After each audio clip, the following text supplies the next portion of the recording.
నమస్కారం. ఒక సామాన్య గొర్రెల కాపరి లోకమే మెచ్చే మహాకవిగా ఎలా మారడో మీకు తెలుసా? కాళికాదేవి అనుగ్రహంతో కాళిదాసు పొందిన ఆ అద్భుత జ్ఞానోదయం వెనుక ఉన్న రహస్యమేమిటి?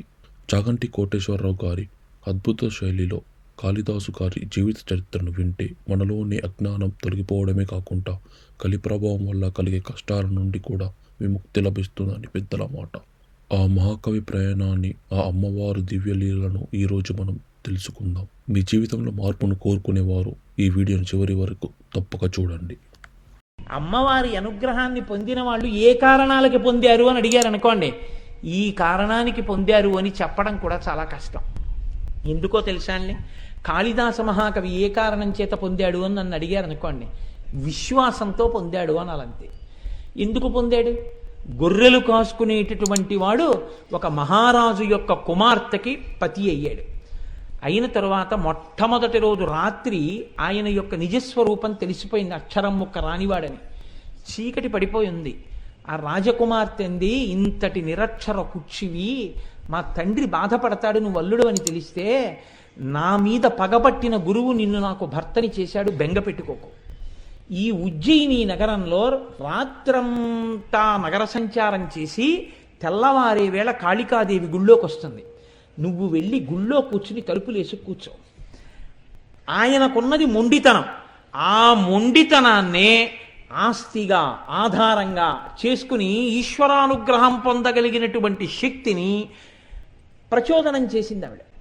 కాబట్టి నీవు వెళ్ళి కాళికాదేవి ఆలయంలో తలుపులు వేసి కూర్చో. తెల్లవారుతుండగా అమ్మవారు వచ్చేస్తుంది, లోపలికి వెళ్ళిపోవాలి. ఇప్పటికీ వారణాసిలో వారాహి ఎలా తిరుగుతుందో అలా తిరుగుతుంది కాళికాదేవి. లోపలికి వెళ్ళడానికి ఆవిడ తలుపులు తెరుస్తుంది. నువ్వు బిడాయించి కూర్చో. ఎవడు రా లోపల తలుపులు తీ అంటుంది. నువ్వు ఆయనకేం రాదు అప్పటికి కాళిదాసు గారికి. 2 మాటలు చెప్తా, ఈ 2 అనుంది. ఏమిటన్నారు? కాళీ విద్య, కాళీ విద్య, ఈ 2 మాటలే అను. ఆయన అన్నాడు విద్య అనలేకపోయాడు కాళిదాసు గారు. కాళీ ఇద్య, కాళీ ఇద్య అన్నాడు. పోనీ అదే అను. ఈ మొండితనం అమ్మవారి దగ్గర చూపించు. వెళ్ళిపోయి కాళికాదేవి గుళ్ళో కూర్చున్నాడు. వచ్చేసింది తల్లి తెల్లవారుతుండగా. తలుపు చప్పుడు చేసింది, తీయలేదు. తోసింది, తీయలేదు. ఎవడ్రా లోపల తలుపు తీయంది. అమ్మవారే తలుచుకుంటే తలుపులు తీయలేనంత బలహీనురాలండి కాళికాదేవి కాదు. వచ్చిన ఆవిడ తనని అనుగ్రహించగలదు. గొర్రెలు కాసుకునేవాడిని నాకు ఆవిడ ఎలా ఇస్తుందండి కవిత్వం అని అడగకుండా కూర్చున్నాడు వీడి విశ్వాసం. చూద్దాం ఏం చేస్తాడో. ఒరే తలుపు తీస్తావా తీవా? ఏమీ లేదన్నమాట. ఖాళీ విద్య. తలుపు తీస్తావా తీవా ఈవిడ విద్య కావాలని ఆయన. ఆఖరికి ఆవిడ ప్రసన్నురాలైంది. షహబాష్, ఎంత నమ్మకం రా నా మీద అనుకుంది. ఆ నాలుక తలుపు సందులోంచి బయట పెట్టింది. ఇప్పుడు తలుపు కొద్దిగా తీసి విద్య ఇస్తే కానీ తలుపు తీయడనమాట. విద్య లేనివాడు కాబట్టే తలుపు తీసుకోగలదని తెలుసుకోలేకపోయాడు. విద్యలు ఇచ్చిన తల్లి తలుపే తీయలేదా తెలుసుకోలేకపోయాడు. తలుపు నేను వేసేయగలను ఆవిడ రాకుండా. ఈ మొండితనం విశ్వాసంగా మారిపోయింది అమ్మవారి మీద. ఇప్పుడు నాలుకొక్కటే బయటెట్టాడు. ఎడంచేత్తో దాన్ని ఇలా లాగి రాసేసింది బీజాక్షరాలు. తలుపు తీశాడు. మాణిక్య వీణాం ఉపలాలయంతీం మదాలసాం మంజులవగ్విలాసాం మహేంద్ర నీలజ్యుతి కోమలాంగీం మాతంగ కన్యాం మనసా స్మరామి చతుర్భుజే చంద్ర కళావతంసే కుచోన్నతే కుంకుమ రాగశోణే పుండ్రేక్షు పాశాంకుశ పుష్పబాణ హస్తే నమస్తే జగదేకమాతః అంటూ మహానుభావుడు శ్యామలా దండకం చేశాడు. మీకు అందరికీ తెలుసా శ్యామలా దండకం అత్యద్భుతమైనటువంటి దండకం. ఆవిడ ఎక్కడ ఉంటుందో దగ్గర నుంచి చెప్పేశాడండి శ్యామలా దండకంలో. జై జననీ సుధా సముద్రంత హృజన్మ నిద్వీప సంరూఢ బిల్వాటవీ మధ్యకల్పద్రుమాకల్ప కాదంబ కాంతార వాసప్రియే కృత్తి వాసప్రియే సర్వలోకప్రియే సాదరారబ్ధ సంగీత సంభావనా సంభ్రమాలోక నీపస్రగాబద్ధ చూలీచనాధత్రికే సానుమత్పుత్రికే శేఖరీభూత సీతాం సురేఖామయూఖావళీనగ్ధ స్నిగ్ధ నీలాలక శ్రేణి శృంగారితే లోక సంభావితే కామలీలాధనుస్సన్ని భభ్రుల్లతా పుష్ప సందోహ సందేహ కృణాసికామౌక్తికే చారు గోరోచనా పంక కేళీ లలామాభిరామే సురామే రమే ప్రోల్ల సత్వాలికా ముక్తిక శ్రేణికా కుండల నీలికా కుండలో మండితోద్భాసి గండస్థలం యస్త కస్తూరికా పత్రరేఖా సముద్భూత సౌరభ్య సాంద్రీభవన్మంద్ర తాంత్రీశ్వరే భాస్వరే వల్లకీ వాదన ప్రక్రియాలోల తాళీ దశాబద్ధ తాటంక భూషా విశేషాన్వితే సిద్ధ సన్మాన్వితే అని పెద్ద దండకం జరిపి సర్వమంత్రాత్మికే సర్వయంత్రాత్మికే సర్వచక్రాత్మికే పాహిమాం పాహిమాం పాహిమాం దేవి తుభ్యం నమో దేవి తుభ్యం నమో దేవి తుభ్యం నమః అని పాదాల మీద పడిపోయాడు. అంతే, సర్వ విద్యలు కరతలామలకమైపోయాయి మహానుభావుడికి. ఇప్పుడు అమ్మవారి అనుగ్రహం అంటే ఏమిటో చూపించాడు. ఆయన దంతపంక్తిలో ఒకడైపోయాడంతే అమ్మవారి అనుగ్రహంతో. ఇప్పుడు చెప్పండి, కాళిదాసు గారు అమ్మవారి అంతటి మహాజ్ఞాని కావడానికి ఏమి అర్హత కలిగిన వాడు అని మీరు నన్ను అడిగారు అనుకోండి, నేనేం చెప్పవలసి ఉంటుంది మీకు? విశ్వాసమే. భక్తితో కూడిన కర్మాచరణము ఆ స్థాయికి వెళ్ళిపోయిందంతే. ఆ రోజులలో ఆశ్చర్యం అండి, ఆయన పేరే కాళిదాసు అయిపోయిందంతే, ఇంకో పేరు లేదు ఆయనకి, ఆయన పేరే కాళిదాసు. మహానుభావుడు ఉజ్జయిని రాజ్యంలోకి వెళ్ళి ధారానగరానికి వెళ్ళారు, భోజరాజు గారు పరిపాలిస్తున్న చోటకి. భోజరాజు గారి ఆస్థానంలో ఏకసంతాగ్రాహి ద్విసంతాగ్రాహి త్రిసంతాగ్రాహి అని ముగ్గురు ఉండేవారు. ఒక్క మాట పద్యం చెప్తే ఏకసంతాగ్రాహి గ్రహించి చదివేస్తాడు. చెప్పిన ఆయన ఏకసంతాగ్రాహి చదివితే 2 మాటలు విని ద్విసంతాగ్రాహి చదువుతాడు. ద్విసంతాగ్రాహి ఏకసంతాగ్రాహి చదివిన వాడిది విని త్రిసంతాగ్రాహి చదువుతాడు. వీళ్ళు ముగ్గురు చదివి అంటారు, వాడి సొంత కవిత్వం కాదు మహాప్రభో, ఎక్కడో ఉన్నదే వీడు చదివాడంటారు. రాజు శిక్ష వేసి పంపిస్తుండేవారు. ఏ కవిని భోజరాజు దగ్గరికి రానిచ్చేవారు కాదు. కాళిదాసు గారు అమ్మవారి అనుగ్రహంతో కనిపెట్టారు, వీళ్ళు భోజరాజు దగ్గరికి కవుల్ని చేరనివ్వట్లేదు అని. ఏమీ తెలియని వారిలా వెళ్ళారు వీళ్ళ దగ్గరికి. వెళ్ళి, అయ్యా నేను పేద బ్రాహ్మణుండండి, ఏమి ఐశ్వర్యం లేదు, భోజరాజు గారి దర్శనం చేయిస్తే ఓ శ్లోకం చెప్తాను, దానివల్ల నాకేమన్నా 4 రూకలు ఇస్తాడనుకుంటున్నాను, తప్పకుండా చేయిస్తాం, కానీ నీకేమొచ్చో శ్లోకం చెప్పు అన్నారు. ఆయన అన్నాడు, అస్థివద్ బకవచ్చైవ చల్లవత్ తెల్ల కుక్కవత్ రాజతే భోజతే కీర్తి పునఃసన్యాసిదంతవత్ అన్నాడు. భోజరాజు గారి కీర్తి ఎలా ప్రకాశిస్తోందో తెలుసా? అస్థి అంటే ఎముక, ఎముక ఎంత తెల్లగా ఉంటుందో భోజరాజు గారి కీర్తి అంత తెల్లగా ఉంది. బకవచ్చైవ అంటే కొంగ ఎంత తెల్లగా ఉంటుందో భోజరాజు గారి కీర్తి అంత తెల్లగా ఉంది. చల్ల అంటే మజ్జిగ ఎంత తెల్లగా ఉంటుందో అంత తెల్లగా ఉంది. తెల్ల కుక్కవత్, తెల్ల కుక్క ఎలా ఉంటుందో అంత తెల్లగా ఉంది. రాజతే భోజతే కీర్తి పునఃసన్యాసి దంతవత్, సన్యాసి దంతాలు ఎంత తెల్లగా ఉంటాయో అంత తెల్లగా ఆయన కీర్తి ఉంది. దానికి వివరణ మాత్రం నన్ను అడక్కండి, లేనిపోని గొడవ. కాబట్టి పునఃసన్యాసి దంతవత్, సన్యాసి దంతాలంత తెల్లగా ఆయన కీర్తి ప్రకాశిస్తోంది అన్నారు. ఇప్పుడు ఈ శ్లోకం విని వీళ్ళు అనుకున్నారు, ఇంత చేతకాని కవులున్నారు లోకంలో అనుకుంటాడు రాజు, వీడిని తీసుకెడదాం అనుకున్నారు.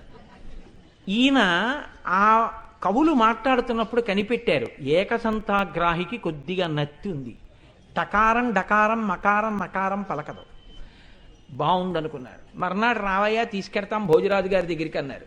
తీసుకెళ్లారు భోజరాజు గారి దగ్గరికి, తీసుకెళ్లి కూర్చోపెట్టారు. ఈయన ఒక కవిటండి, మీకు ఏదో శ్లోకం చెప్తాట అన్నారు. ఏది చెప్పమన్నారు భోజరాజు గారు. ఏకసంతాగ్రాహి తిరిగి చెప్పే అవకాశం లేని పద్యం చెప్పాలి, అటువంటి శ్లోకం చెప్తే నత్తున్నవాడు మళ్ళీ పలకలేడు. కాబట్టి ఇప్పుడు కాళిదాసు గారు అన్నారు, షజ్జామజ్జకరాజ్య వీజ్య వసుధాజ్జాలాంశ్చమజ్జాకిరే జిట్యేట్కిక్కి ధరే ధరే ఖణఖణా ఖజ్జూర విడ్భ్రమ లుడ్భ్రం లుడ్భ్రమ లుడ్భ్ర లుడ్భ్ర యుదపాడ్డస్తథా పాదౌటేటి పటేటిటేటిటుర సత్ప్రఖ్యాతి సత్యాదయ అన్నారు. అందులో ప్రారంభమే జకారం. షజ్జామజ్జకరాజ్య వీజ్య వసుధాజ్జాలాంశ్చమజ్జాకిరేట్కిక్కేట్కిక్కి ధరే ఖణఖణా షాడ్యూల లుడ్భ్రం భ్రమ. ఈ మాట అనేటప్పటికీ వాడు అదిరిపోయాడు ఏకసంతాగ్రహం. ఇదేమిట్రో ఈ జకారాలు ఏమిటి, ఈ అల్లరేమిటి, ఈ శ్లోకం ఏమిటి, పాదౌటేటి పటేటిటేటి టకారం ఏది పలకదు, అలా ఉండిపోయాడు. ఇదేమిటి నిన్న చెప్పిన శ్లోకం ఏం వాళ్ళు చెప్పట్లేదు ఏమిటి. ఇప్పుడు ఇది వినగానే భోజరాజు గారు తూర్పు దిక్కుకున్నవారు ఠక్కని దక్షిణానికి తిరిగారు. ఇలాంటివి ఇంకొక 3 శ్లోకాలు చెప్పారు. 3 దిక్కులు తిరిగి 4 దిక్కుల రాజ్యం నీకు ధారపోసేస్తున్నాను అన్నారు. ఇప్పుడు ఆయన తన ప్రజ్ఞ చెప్పాడు.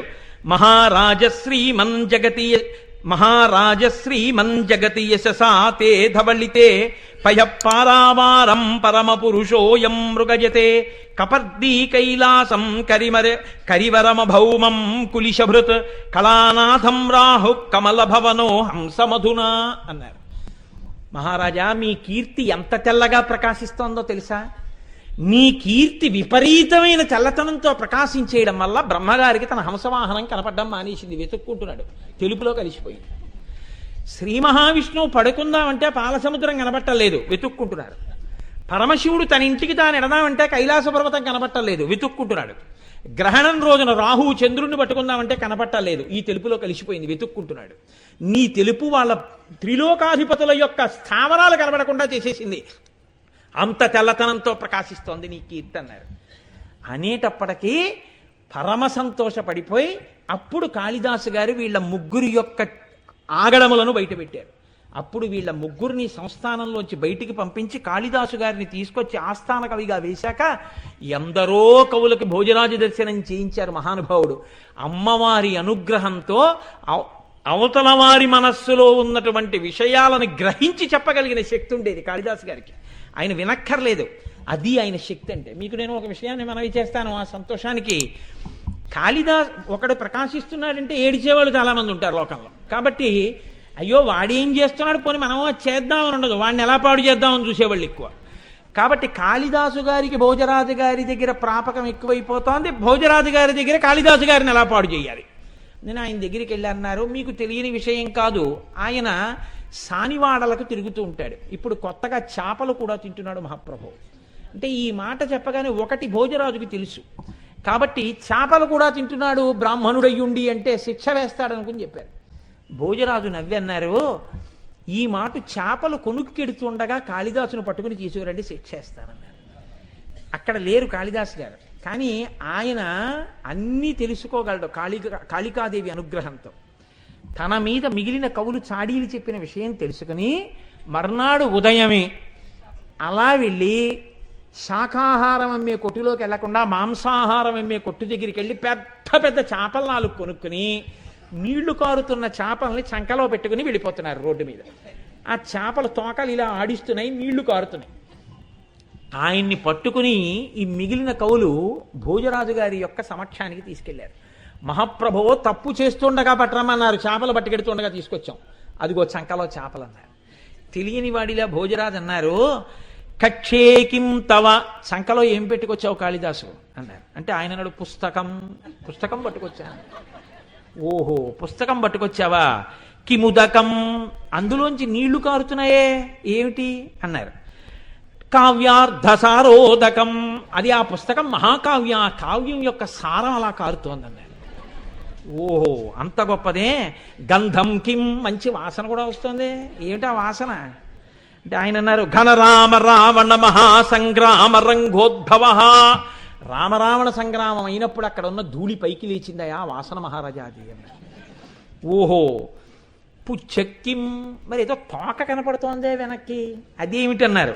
ఘనతాళ పత్ర లిఖితం, చాలా పెద్ద తాటాకు గ్రంథం ఇది, అందుకని తోక కనపడుతోంది నీకన్నారు.